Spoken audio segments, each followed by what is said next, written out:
I read 100,000 books in 2024, and here are my top 5 recommendations. Number 5 is A Short Stay in Hell by Stephen L. Peck. We follow a man who's died and he's been sentenced to go to hell, but hell isn't actually for eternity, it's a temporary place for your education and reformation. His punishment in hell is he's sent to a library where every book that has ever been written and every book that could possibly be written exists.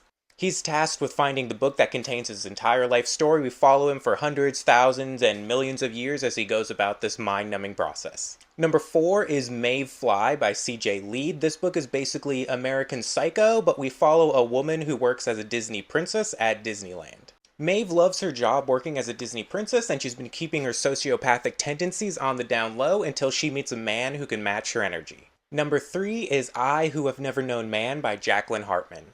40 women are imprisoned in an underground bunker and they don't know why and they have no memory of how they got there. The main character we follow is a young girl who is significantly younger than the rest of them by decades, and they're not sure how she got mixed in with this particular group of women.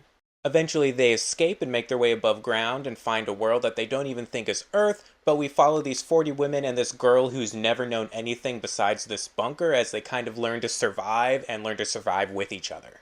Number 2 is How High We Go in the Dark by Sequoia Nagamatsu. Climate change causes the polar ice caps to melt, and when this happens, it releases an old virus that humanity is no longer equipped to deal with. We follow humanity over decades and centuries as they deal with this catastrophic virus that wipes out a majority of the population. And number 1 is Between Two Fires by Christopher Buehlman.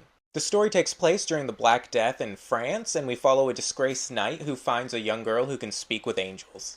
This book has some of the most horrific depictions of both angels and demons, and it's an extremely scary book, probably one of the scariest books I've ever read, and I also just love our trio of main characters and how they all get along.